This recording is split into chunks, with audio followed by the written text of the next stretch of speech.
L'hebdo politique. Bonsoir et bienvenue dans l'hebdo politique. Vous êtes sur Radio Sensation. Ce soir, je reçois Jean-Luc Barre. Il est maire de la commune de Montfort-sur-Île, qui fait partie de la CDC Pont-de-Mer Val-de-Rille. On va découvrir son portrait dans quelques instants. Chaque dimanche à 18h, c'est l'hebdo politique.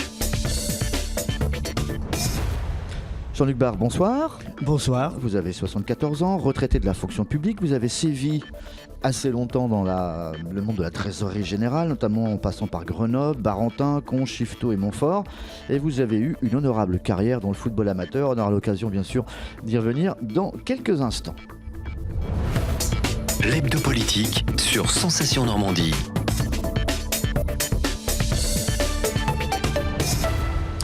La première question, Monsieur Barre, de qui est cette phrase ? Nous avons besoin de l'Europe et nous croyons en elle, mais notre jeune Europe est fragile car elle cristallise les envies et les jalousies des autres continents. Je sais pas, Vous savez pas ? c'est Macron, non? Non, cette phrase est de vous. Ah bon? Oui. Vous l'avez prononcée lors de votre première élection en tant que maire. Ah, je suis très bon. Oui. Est-ce que d'après vous, cette vision de l'Europe a changé ? Oui. Vous la voyez jeune, fragile, etc., Oui, qu'elle tout cristallisait les envies, Voilà. toujours. Voilà, c'est toujours. Et puis Malgré le Brexit. bientôt, avec la guerre économique de Trump, eh bien voilà, elle cristallise toujours les envies et puis. Vous pensez que les Américains nous envient ? Enfin, pas forcément eux, mais... Non, ils nous envient peut-être pas, mais disons qu'on les gêne. La grande Europe les gênera, c'est sûr. Voilà. Sur toutes les communes des cantons environnants dans le département de l'Eure, pour parler économie justement, on est à peu près entre 10 et 14% de chômage, notamment chez les jeunes, population en recherche d'emploi, sur Montfort et ses environs sans doute. Est-ce qu'on voit un peu plus la lumière depuis l'élection de M. Macron ? Est-ce qu'on sent quelque chose, un frémissement ? C'est difficile. Au niveau de votre commune, peut-être pas ? Au niveau de ma commune, non. On voit pas on voit pas de démarrage. Disons que c'est pas pire. Oui. C'est pas pire. C'est pas pire, mais c'est pas mieux non plus. Mais le commerce, c'est toujours... Montfort est une ville essentiellement commerçante. Hein. Donc le commerce a du mal. C'est un commerce local, hein, le bassin le bassin qui dessert Montfort comporte à peu près 10 000 habitants et donc ça n'a pas bougé, quoi. Ça n'a pas bougé. Malgré la fusion, les rapprochements, etc. La fusion, c'est à double. C'est pas forcément un bienfait pour Montfort. Montfort qui est le pôle secondaire, le pôle principal étant Pont-de-Mer, mais le pôle secondaire est Montfort. Et j'ai peur que le pôle secondaire soit absorbé par le pôle principal. D'accord. Vous auriez aimé rester seul, enfin continuer à vivre comme étant une commune à une entité en fait propre. Est-ce que ça aurait été tenable de façon économique, etc. Jusqu'à maintenant, la communauté de communes Val-de-Rille vivait correctement. Nous avions une existence, pas extraordinaire, mais nous avions quand même des projets, nous avons des réalisations. Et fusionner avec Pont-de-Mer, qui est une ville beaucoup plus importante que nous, pose plus de problèmes qu'elle ne nous apporte de... D'accord. Pourtant, Pont-de-Mer a été loué par le président de région comme étant un pôle attractif, économique. Mais justement, ouais. J'ai peur que... Il y a trop de lumière, peut-être. que Montfort soit absorbé par... Et ce serait dommage, parce que Montfort a une histoire, Montfort a une vie propre. Hein. Montfort est dynamique, Montfort on parle de Montfort alors que Montfort n'a que 750 à 800 habitants. C'est-à-dire c'est une toute petite commune. Mais on arrive quand même à parler de Montfort au moins dans le département. Dans la cérémonie des mariages à la japonaise qui se sont déroulés début janvier de l'année dernière, où beaucoup de communes se sont mariées un peu à la va-vite, est-ce que vous n'avez pas échappé au pire en en n'étant pas justement marié à la communauté de communes de Roumoissène, en sachant qu'il y a eu une petite ardoise de 10 millions d'euros qui a été laissée à monsieur Gatinet. Mais nous avons aussi des ardoises, ne vous D'accord. inquiétez pas. Il faut jamais regarder chez le voisin, parce que quelquefois, nous avons bien pire chez nous. Donc, je m'abstiens de tout commentaire vis-à-vis du Roumois Nord. Que je ne... Bon, voilà, c'est un voisin. Que vous portez en grande estime. Non, je ne porte pas forcément grande estime, mais bon, voilà. Non, je ne suis pas du tout... D'accord. Pourquoi c'est compliqué, pour être dans le vif du sujet, la création de communes nouvelles, notamment avec la voisine Saint-Philibert? Voilà. Ah, c'est très compliqué. Il vous reste un an, c'est ça, je crois, avant vraiment de finaliser la chose. Donc il y a Glo et Abvillanbeau qui sont plus ou moins... prête, réticent, c'est encore tiède cette affaire. Non, je me suis illusionné. En 2009, j'ai proposé à Saint-Philbert de fusionner et donc de constituer une commune nouvelle. Francis Courel m'a répondu qu'il fallait d'abord que je mette à niveau l'école. Voilà. Donc c'est ce qu'on a fait, on a construit une école neuve. Mais maintenant, il y a autre chose. Il faut voir. Enfin, il est toujours réticent. Il attend. Donc, moi, j'ai compris que c'est une affaire qui tombera à l'eau. Parce que l'appartenance à la nouvelle CDC Pont-de-Mer-Val-de-Ril a été aussi longuement commentée par le maire d'Abbeville.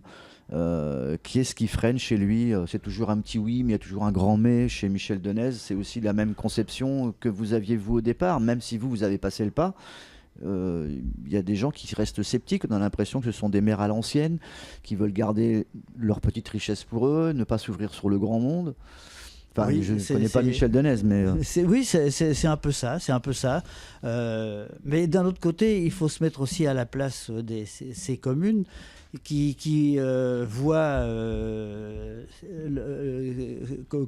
leur pouvoir, enfin leur petit pouvoir leur échapper, parce que c'est le président de la communauté de communes qui dirige tout, quoi. Plein pouvoir. Alors, nous... les maires de la communauté, l'ex-communauté de communes Val-de-Ril, ont fait un peu de résistance. On n'a pas désiré transférer notre compétence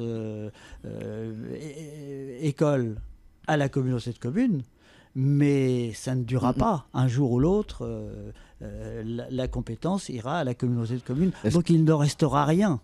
Pour les communes qui ne disposent pas d'un patrimoine privé propre, il ne restera rien, hormis les chiens écrasés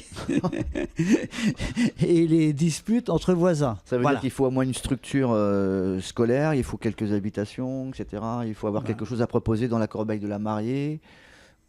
Et éventuellement, si on a assez, on peut, comme au poker, essayer de voir un peu le jeu de l'adversaire.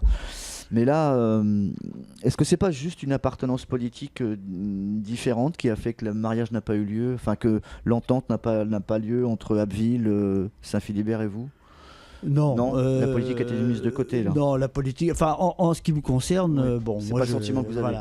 Voilà, peut-être vis-à-vis de Francis Courel qui est assez politique. Bon, mais Michel Denez et moi, nous sommes des pragmatiques, c'est-à-dire qu'on regarde le montant de notre budget et en fonction du montant du budget, on fait. Voilà. Mais on ne tire pas on ne fait pas de politique. D'accord. Voilà. Un protocole a été récemment signé entre la communauté de communes, le département, la région, qui se sont engagés à financer des opérations et des projets destinés à développer le territoire, le tout pour un montant de 22 millions d'euros. Certains diront que c'est pas assez.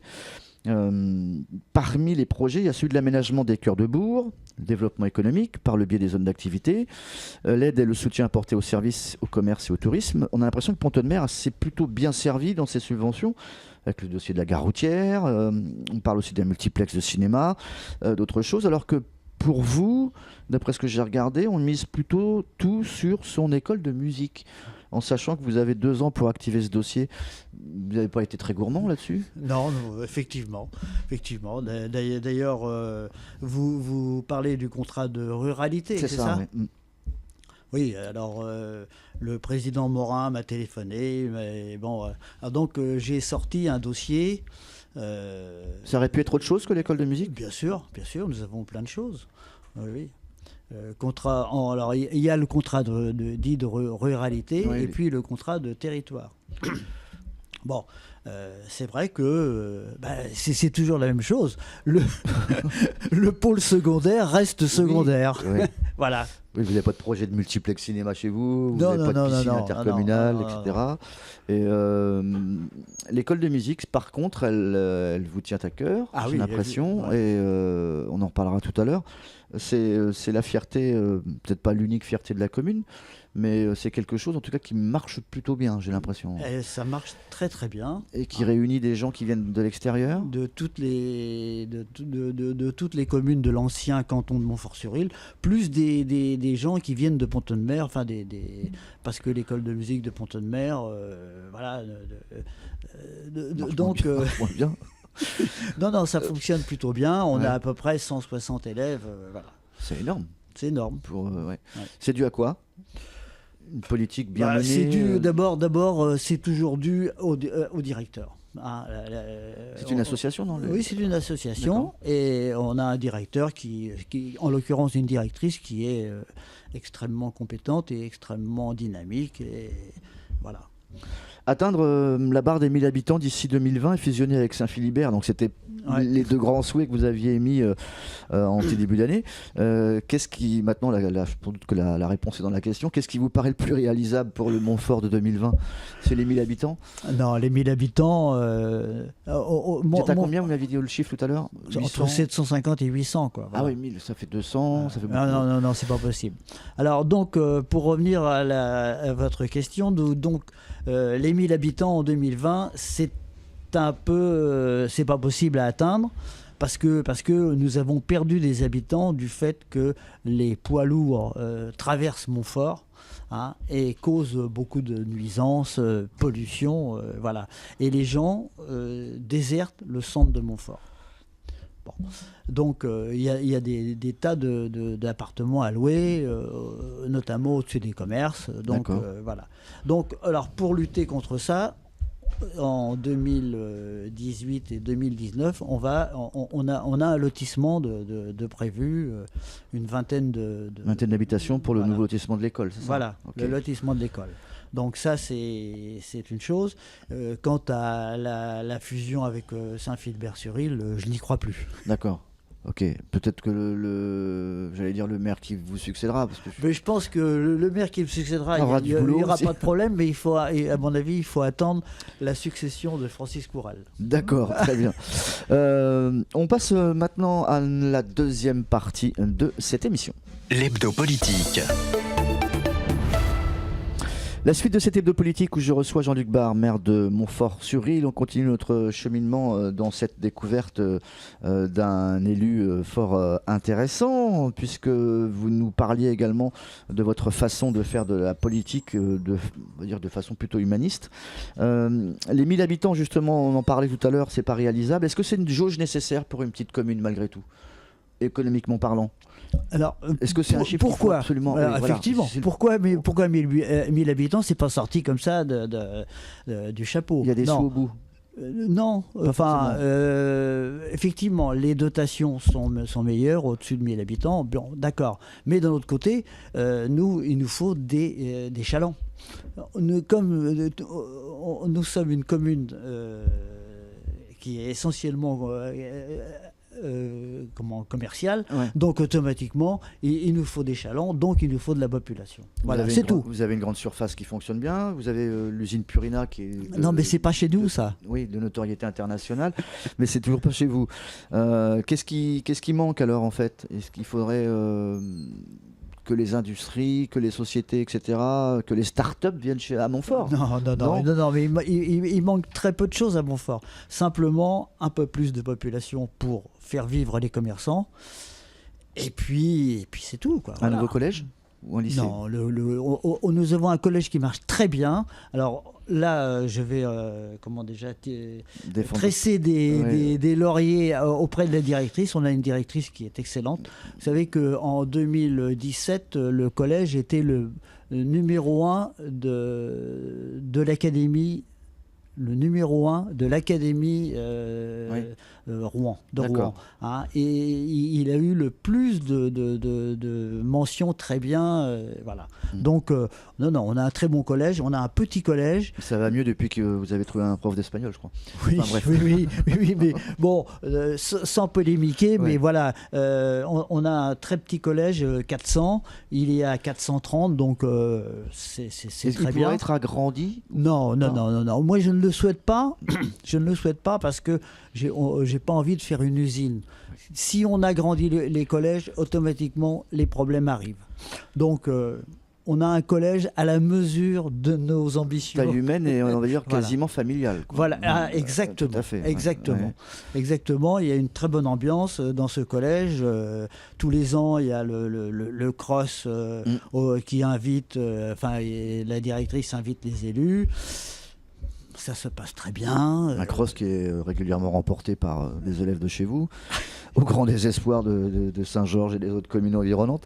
Bref, l'ex-communauté de communes, je parle de l'ancienne, qui avait conservé les temps d'activité périscolaire, a décidé de revenir à l'ancien régime à partir de septembre prochain, là, ce que vous avez déjà fait, vous, l'an passé. Les enfants auront donc classe jusqu'à 16h ou 16h30 selon les écoles. Les fameux TAP seront aussi mis en place le mercredi matin, en plus du mercredi après-midi déjà existant. Est-ce que c'est supportable et jusqu'à quand cette politique? Est-ce qu'on va vers la suppression douce des activités périscolaires telles qu'on les connaît aujourd'hui? Est-ce que vous avez, vous, une idée précise sur la chose? Est-ce que ça a été mal fait, mal ficelé? Allons-y franchement. Je vais parler de la communauté de l'ex-communauté Val de Ril. Nous avons saisi l'occasion, quand on a pu sortir des TAP, parce que c'était pas tenable. C'est pas tenable. On offrait des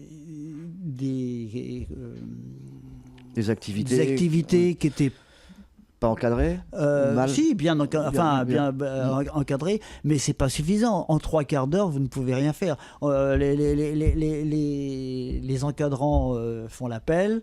Le temps qu'on sorte le temps qu'on sorte les outils, c'est fini, quoi. Voilà. Donc c'est ou alors on fait quelque chose à l'intérieur de l'école avec les enseignants, de façon que ce soit encadré, prévu. Voilà. Non, c'était tel que ça a été mis en place, c'était pas possible. Ça coûte encore cher à la commune ou pas? Non, c'est fini. Nous, on est complètement abandonnés. Toutes les communes de l'ancienne communauté de communes Val de Ril ont abandonné. On a encore des réflexes communes, des réflexes d'anciennes... Et la semaine de 4 jours et demi? On est tous à 4 jours, voilà. Tout le monde est sur le même niveau, là? Voilà. D'accord. Okay. La MJC Val de Ril a décidé de faire participer les habitants en leur demandant leur avis, en les invitant à communiquer. Comment ça se déroule en fait le dialogue, on va dire le dialogue intergénérationnel entre les anciens à Montfort qui sont ma foi fort nombreux mais pas plus qu'ailleurs, et la jeunesse qui, je dis pas qui tente à déserter un peu la commune, mais que vous réussissez pour le moment à garder sur place. Est-ce qu'il y a un lien qui se fait? Il y a un lien qui se fait. Il n'y a pas de maison de retraite chez vous? C'est Pontotoux. Pontotoux, d'accord. Ouais. Il y a un lien qui se fait, mais surtout c'est au niveau du football. Oui. On a un club de football qui est... alors, la MJC, c'est très bien. Elle attire effectivement. Les jeunes vont, après avoir fait d'autres activités, ils vont à la MJC. Mais l'association que je voudrais mettre en exergue, c'est surtout le football. Parce que nous avons une école de football extrêmement importante. On a quasiment 200 licenciés. C'est énorme. Des filles aussi? Oui, absolument. Ouais. D'accord. Donc c'est le sport qui servira de lien intergénérationnel pour vous? Voilà. Enfin, le sport, oui. Et la culture en général. Et oui, la musique, parce que c'est aussi fréquenté par des gens, des adultes, hein, l'école de musique.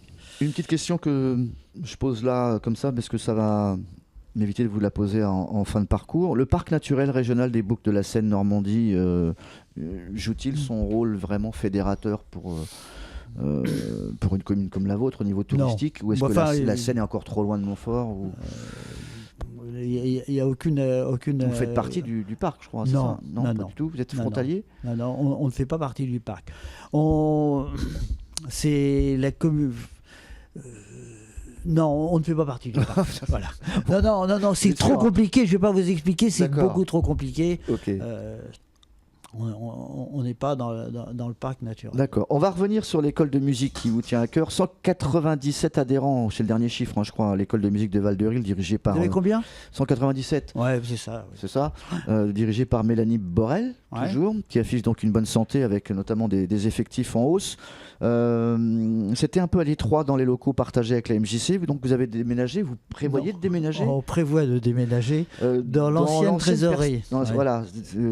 Dans votre ancienne maison, l'ancienne perception. Non, c'est moi qui l'ai construite sur mes plans, mais je ne l'ai jamais, utilisée parce que je suis parti à Conches. Voilà, c'est prévu pour septembre 2019, c'est toujours dans les clous ? C'est toujours dans les clous. D'accord. Ouais. Et donc l'école de musique qui rayonne sur 42 communes. 10 professeurs qui se partagent les cours individuels et une douzaine de disciplines collectives, et donc des projets, interventions en milieu scolaire, à l'IME, et la mise en place de projets avec l'école de musique de Ponto de Mer. Tout ça, donc ça va se mettre en place au fil du temps, jusqu'à avant la fin de votre mandat. Je ne vous mets pas dehors, mais ça sera fait avant 2020. Oui, vraisemblablement. D'accord. Vous avez des grands rendez-vous, hein, j'ai noté ça. On va faire un peu de promo. Vous avez, je crois, une chorale d'enfants avec Ponto de Mer le 24 mars. Vous avez des soirées cabaret, 14 avril à Bourneville, le 19 mai à Montfort, puis aussi la journée fête de la musique le 21 juin, etc. On va parler un peu de culture et un peu d'art. Vous avez remis à l'honneur, il n'y a pas si longtemps, un personnage haut en couleur et célèbre de votre commune, avec Monsieur Albert Lebourg, avec le buste qui a été mis sur la place de la mairie, c'est ça ? La place qui porte ton nom ? Non. La place Albert Lebourg est située devant sa maison. D'accord. Donc c'est un artiste peintre impressionniste né en 1849. Lui, par contre, est-ce qu'il tient Montfort parmi les sites culturels importants de la région ? Est-ce que justement la peinture, ou alors c'est encore un peu trop délaissé, ou on a du mal encore à le mettre en lumière ? Comment ça se passe ? Ah non. Et là, nous sommes très bien aidés avec René Sautin aussi, avec Jean-Christophe, par Jean-Christophe Bisson, que tout le monde connaît, le président de l'association Montfort Culture et Patrimoine. C'est lui qui a remis à l'honneur. Est-ce que les Montfortais savent qui est Albert Lebourg ? Ah oui. Maintenant. Albert Lebourg et René Sautin sont sur le square. Il y a la MCP a installé des panneaux, et voilà. Non. L'association Montfort Culture et Patrimoine que vous mettez en avant fêtera ses 20 ans cette année. Est-ce qu'on peut en savoir un peu plus ? Comment la commune va participer justement à ces festivités ? On nous a parlé de choses un peu extraordinaires, de parcours médiévaux, de dracars. C'est pas extraordinaire du tout, ça a déjà été réalisé. On va fêter dignement les 20 ans de la MCP. Vous avez connu, vous, les premiers pas de cette association ? Non, je n'étais pas là. Vous l'avez vu évoluer. Oui. Le château, la mode féodale, etc. C'est compliqué. C'est très. Il faut beaucoup d'efforts, il faut beaucoup de sueur. Oui, voilà. Et effectivement, c'est plus de la sueur que. C'est pas forcément des financements qui manquent. Il fait partie des financements du contrat de ruralité. D'accord.